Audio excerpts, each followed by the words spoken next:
Asa? Pangako dito.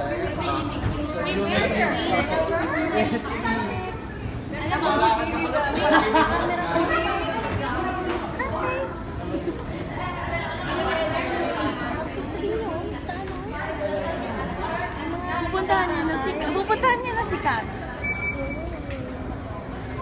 May kaibigan tayo magpa-picture. Shh, dun ka na.